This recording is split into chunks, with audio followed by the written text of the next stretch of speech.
bonsoir à tous. Mbote bandeko nyonso oyo balandaka Ursule Botelwa TV. Bienvenue chez Ursule Botelwa TV. Wana boyebi déjà, bonjour, bonsoir. Et dépendra kaka selon R oyo okolanda émission na biso. Selon R okolanda biso, yonde okoyeba okozwa bonjour, tope okozwa bonsoir. Lelo toyeli bino sœur Tamar, donc femme Tamar, maman Tamar pour la minute tu as déjà maman. Toyeli bino mama Tamar. Bandero nanga histoire oyo eza triste, histoire oyo eza vraiment triste, naza sûr et ko fortifier bato ebele et opesa bato ebele courage. Histoire oyo toye nango liboso na bino. Eza histoire moko ya pasi mingi, eza likambo moko ya pasi oyo ekomelaki mama na biso, mama Tamar. Naza sir bato ebele boyebi mama Tamar o apambolaka biso na banzembo na ye ya kitoko bebe langanga na tombola Yesu donc naza sir bato ebele bayebi banzembo wana alo lola bato ebele bayebi banzembo wana alors banzembo wana eza ya mama na biso Tamar. En tout cas, lelo na ye kobeta histoire oyo kote mususu na maya misu, kote mususu maya misu ya pasi, kote mususu maya misu ya esengo. Na ozala vraiment mulaite, en tout cas na kotike la bino bolanda histoire wana, bolanda ye moko ako expliquer bino, en tout cas boyeba eloko nini oyo e komelaki ye.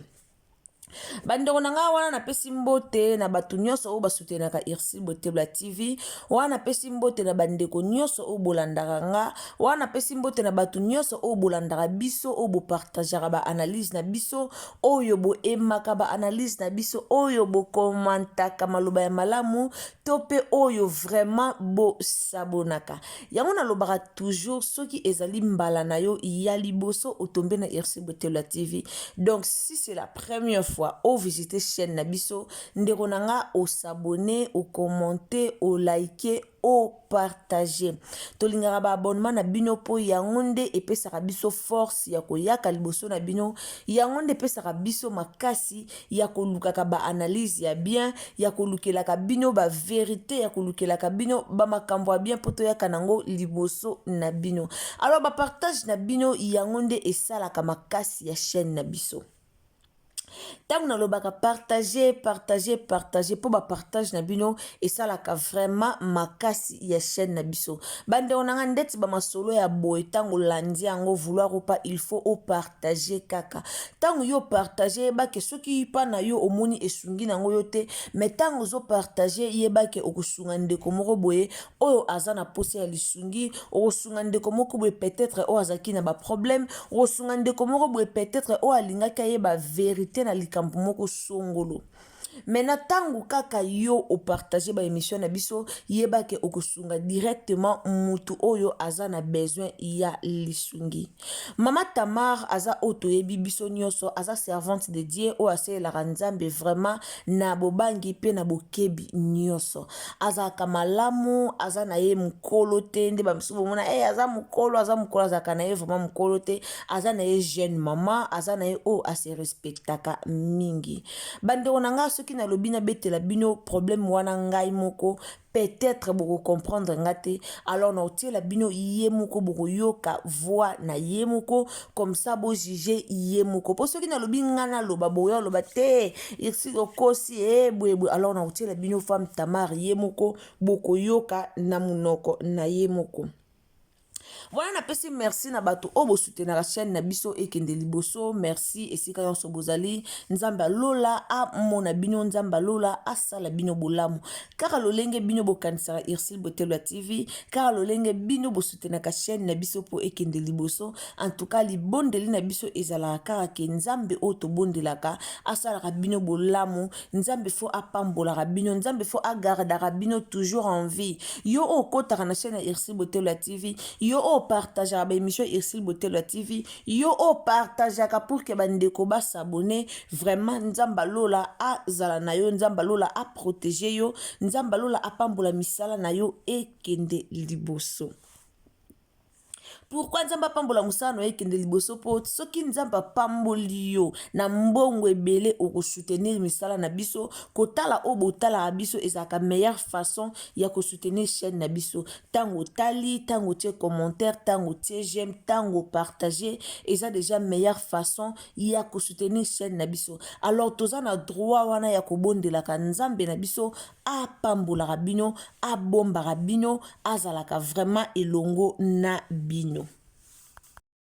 Po soki nzamba zo batela bino ekozala malamu pona biso alors nzambe fo batela rabino pona biso likambo nini oyo toye nango lelo likambo nini oyo toyeli bino lelo ntango tolobi ke likambo ya somo ntango tolobi ke likambo ya pasi ntango tolobi kote mosusu likambo ya esengo alors bandeko na nga likambo nini oyo toyeli bino na mokolo ya lelo likambo nini oyo toyeli bino na pourquoi y a lelo kota la femme Tamar kota la yende bozo admirer ye beauté wana nde bozo tala ezolobela biso e belé na biso bato toyebi histoire oyo ya vina ye alors bandeko nanga ka nde balobaka nazotikela bino siko bolanda ye moko abonnez-vous commentez likez partagez nos émissions sur les ambalano ya liboso vraiment otombe na Irsil Botelo TV to bondelio o s'abonner o partager o commenter ba émission na biso o aimer ba émission na biso et pourquoi pas ou appuyer sur la cloche de notification pour que prochainement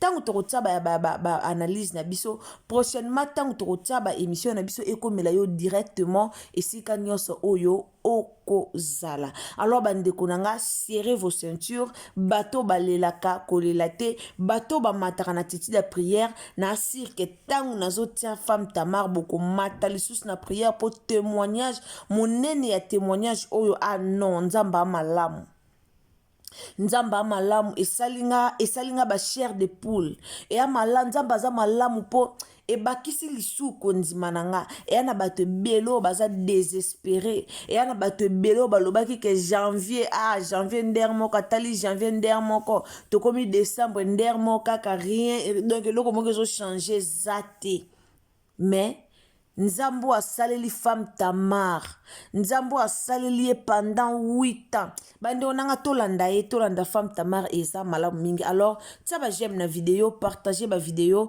nzamba lola akopambola yo surtout li solo neti ya boye omona ke li solo o esengaka o partager donc vouloir ou pas oza motema malamu te ba masolo neti ya boye esengaka o partager ponde konanga soko bo partager même nzamba lola na kanda na yo là no yebisa bino vérité soko tali penza oboko partager yeba ke même nzamba lola aozana kanda na yo pourtant toloba likambo ya somo eza likambo ya somo tant toloba triste nouvelle eza triste nouvelle tant toloba likambo ya pasi eza likambo ya pasi alors ndeko nanga soko partager te nzamba lola aozana kanda na yo nzamba osepela te tango yoki penza lisolo o yoki likambo o obombi yango pona yo moko yeba ke nzamba lola ausepela nao ata mukiete nzamba osepela te tango koti oyoki tango yo profiter ozu ya yo yeba pe na ko partager baninga bazo ya bango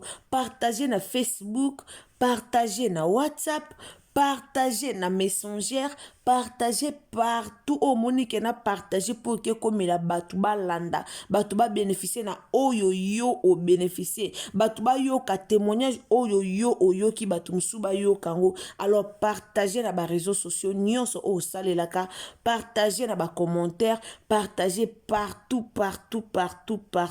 Nzamba lola akopambola. Alors tolanda mama na biso na bouquet bignon soto bosa na ba GMT. C'est parti. So talinga bien au constater moi si mon royaume soit sali bolam.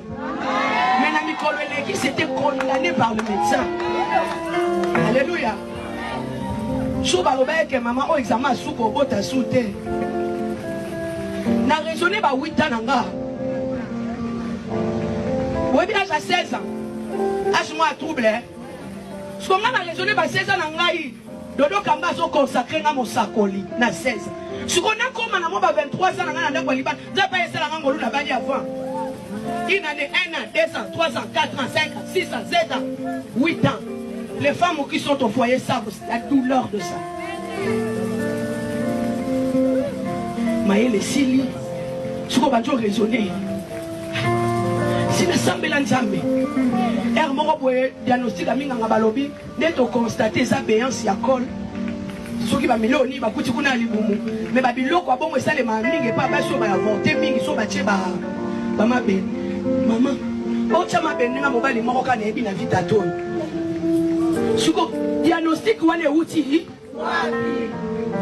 Obi soko ko ba vie privée mo bo inde ko sala. Mais ce qu'on a conscience, na ba kinzambe na ngai, nzambe na ngai.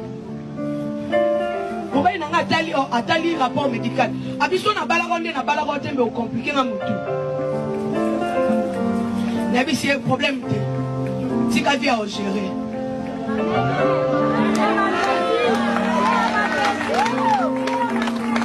Même si tu ka via au gérer. Ya. Na ucho yembele ka tombo manano. Donc taf. A quoi bien nga mwelo na ngai bien. Pas Michel Chouana bengi ngai. Na biske papa mo na solo te. Est-ce que mo na solo te? Et là que moi si moi Yesu asali bo. Na ngina la kona kombo Yesu. Soki lola ya moko. Eza odeur ya ba maya misu. Soki lola ya moko. Eza odeur ya ba soku nyoso okuta na mona vie. Non ya biso Yesu asaka responsable. En soin-moi en chat. Et je finis par ici parce que je... Bandornanga histoire oyo boyoki yango likolo histoire oyo bolandi yango likolo pona bato balandi histoire oyo bien eza histoire moko ya pasi pe ya isengo. Maman na biso Tamar a expliqué vie na ye, a expliqué comment abandé kobota te na libala pendant 8 ans. Asali 8 ans na libala sa ko bota. Mais lelo eza bandeko o baza soka salika inane na libala zo bota te souci lati nzoto akomi kokende koluka banganga akota boye mabe amela boye mabe o nazo bota te ifuna mekano komela eloko yo o nazo bota te ifuna mekano kozwa kosala boye bandeko nanga. Soki bolandi témoignage ya maman na biso Tamar avanda na libala asali 8 ans. 8 ans oya luka mwana zo mwana te pendant 8 ans. Atike nzambe te. Lelo bat bazila lisu ya nzambe te. Lelo bat bakoma oloba ngo penza boya nzambe umelaka. Baibite ke ya nzambe umelaka mesoka pesi. Mutunso azwaka te. Soka fongoli mutunso azaka na pouvoir yokanga te. Combien de ba mame belé bazui bana na nganga? Combien de ba parents ebele bazui bana na banganga? Et lelo bana bakoli bana bakomi ko subir ba malheur. Bana bakomi ko subir ba malédiction oh il fallait pas ba subir. Pourquoi? Parce que ba parents na bango bazwa bango na nganga. Ndeko témoignage oh est fortifié yo. Et fortifié mutu a umel na libala obota te. Tanzambe ezali. Lelo yo omona ka ata mokili po batu ba ofinga yo. Omona ka ata mokili po omona batu na bana na bango. O alachaki mwana ne lamba boye. O nani ya biso ke ba izine bilamba ba okangango. Chaque chose a son temps. Lelo eza tana yo peut-être yo lela. Mais lobe ezala tana yo yesengo.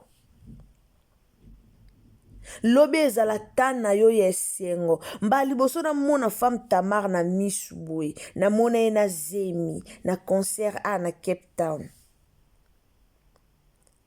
Na kosa bino te. Bato bane lokwa nzambe. Na mona ye na Zemi. Na moni bango bo na Serenis Mayanga na concert. Nani o a perdra kite. Au monde atmosphère moko ya atimutu tout azui attitude à prière. Donc tant ka ko mona bango moko atmosphère o bakota ki na salwana o moni kete bato banilo kwa nzambe. Bando nanga nzamba sala na ngonga na tangu na ye. Lelo to yako beta lisola sero osini a sero osini sali 2 ans na mariage au botate. Asala 2 ans mais bondo omona banzembo na yazo yemba. bomona banzembo aoyemba bosentir ke moto aosenga nzambe lo moboye na kati ya banzembo na ye. Ya nde mona femme Tamar abande koyemba nzambe zwanga bana wana na lola tanga bango na mabumu. Pona lobake nyonso to confessar na minoko na biso epesa melaka biso. Me yo zaka soki oza en souffrance so vie ezo bongate okombi oloba boye mabe okende boye mabe ozongisa boye mabe obosani ke nzambe ana za capable. Bobosanaka ke nzambe aza capable. Ndeko nanga bando otala bavia bato musu o nzambe asalela bolamu. Nzambe asalela bonka bolamu mbala moko te. Nzamba sela bonka bolamu mbala moko boete. Yika mpiko yo ndeko ozo leka na ba moment difficile o leka na ba étape moko difficile. Yika mpiko ndeko nanga nzamba osalela yo tika longola kobanga longola kilo wana oza nango na motema. Bande onanga parfois to limita nzambe te. Mo biso mo to limita nzambe. Pourquoi to limita nzambe? Po to lingi ya pressé. To linga via mbangu. Yango to limita nzambe. Tala nzamba saleli Tamar bolamu. Lelo asimbi mwana. Lelo aboti awa na Afrique du Sud. Aye na hôpital na Afrique du Sud aboti. Azongi pe Congo na bébé na ye. Asimbi lipamboli na ye. Po nini po atalelaki nzambe makanisi na ye ezalaki toujours epa nzambe ayebeke nzambe ana kosaka te ayebeke nzambe ana talelo asali te lobi osala siko koma ayebeke nzambe ana talelo asali te lobi osala atika nzambe te akanga ye maboko te. Tala nzambe soko luke na bosoloko asalela yo yana bato ebele baomona loboko ya nzambe te po baoluka nzambe na bosolo te. Kota penza na mozindo banda oluka nzambe na bosolo omona osalela yo ala mwana mutu te po akosa. Mais lelo combien de personnes bazo perdre ba vie na bango likola biloko mokili likola kowelela likola ba vie na YouTube likola ba vie na TikTok likola visibilité. Combien de personnes ont babosani ke Yesu azalaka? Combien de personnes ont babosana ke nzamba azali? Tala vie ya batu lelo ndenge zo kende. Batu balingi beaucoup plus vie appréciée que kozela ya nzambe. 8 ans. 8 ans. Vous pouvez imaginer douleur. Il y a 8 ans. Osimba mwana te. Omona baninga na bana. Vous pouvez imaginer douleur wana. Mais amitika kite akangameka na nzambe ayebeke atalelo asali te lobi osala ayebeke atalelo eumeli suka ekokisama ayebeke bilaka nzamba te eumeli ekokisama kaka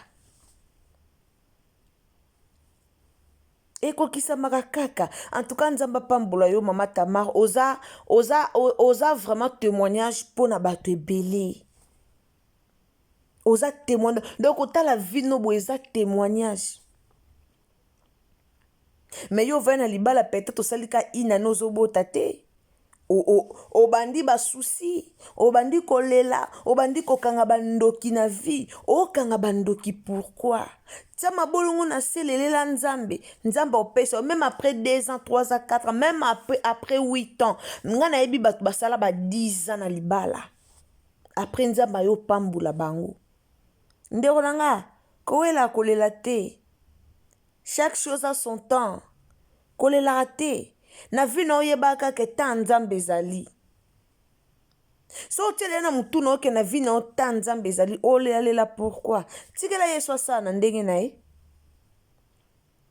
Tikela Yesu asa na ndenge na ye. En tout cas, lelo na yeki na analyse nanga pona ya ko fortifier ka bato balembi. Lelo toza le 11 décembre.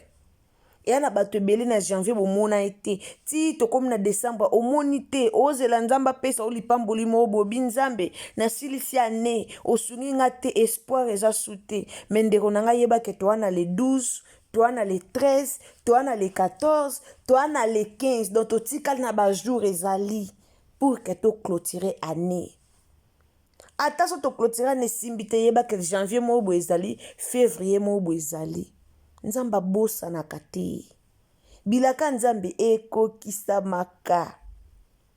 lelo mpe nalobi ana oya kofortifie bino natalisa bino ka vi ya mama Tamar banda komitala sikoyo yo moko esika oza otali nini esimba te parfois toyaka kaka te kolobaka kaka nzambe osalelanga te tosengaka nzambe te mpo na le présent parfois tokumisa nzambe ata mpo na le passé kumisa nzambe ata mpo na le passé banda to raisonne nzambe apambolanga na eloko mobwe avant nakumisa nzambe na oyo na nango siko apambolanga na eloko mobwe. En tout cas, merci na bato bolanda RC Botelo TV.